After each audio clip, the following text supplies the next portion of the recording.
hakuna Jesu, Jesu hakuna. Farai neshavirenyu musanyare vana baba, hakuna Jesu, Jesu hakuna. Tambai na mambo venyu musanyare vana mai, hakuna Jesu, Jesu hakuna. Sara semudzimu wako nekuda kweBhaibheri, hakuna Jesu, Jesu hakuna. Ngarombe midzimu yako nekuda kwevarungu, hakuna Jesu, Jesu hakuna. Farai nemidzimu yenyu muchiri vapenyu, hakuna Jesu, Jesu hakuna.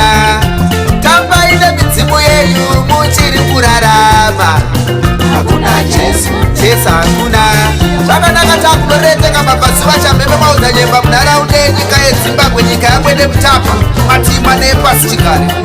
Munoziva kuti iri Bhaibheri ramuri kufamba naro parenhasi, kwarakatangira ndokunobva nyaya. Kana uchiteedza chinhu, ziva kwachakatangira.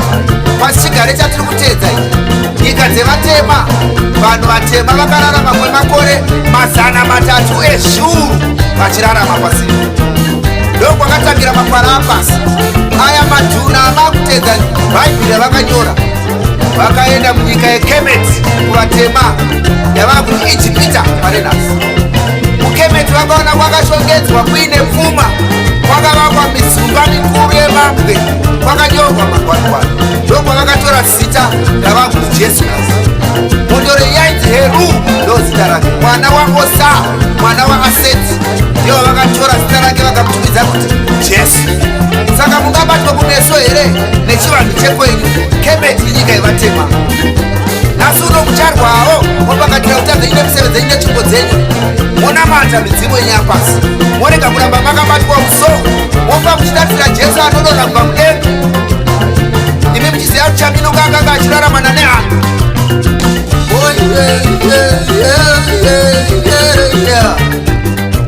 hakuna Jesu, Jesu hakuna. Sara semidzimu yapasi vana vamatenga, hakuna Jesu, Jesu hakuna.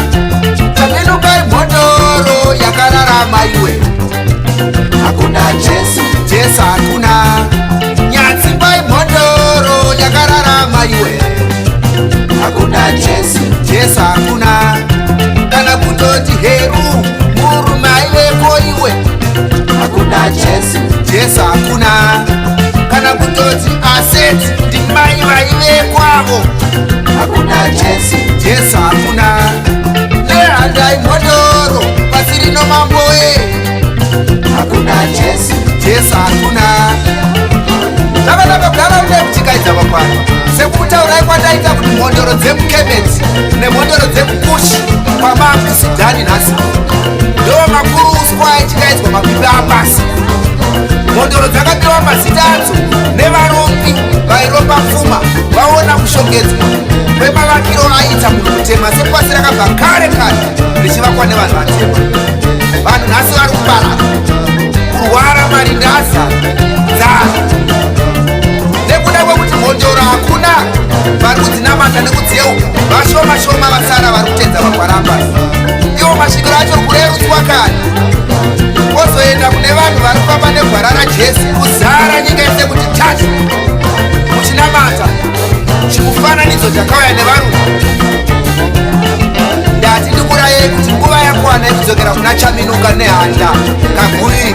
Mhondoro dzapasi zviri nani kunamata Heru, mobata tsvimbo dzenyu monamata midzimu yenyu, mofara mumvurai naye muridye chikuta vanhu varapwe vachidya mishonga, kwete kugara muchirerutsa zvinga chikwete.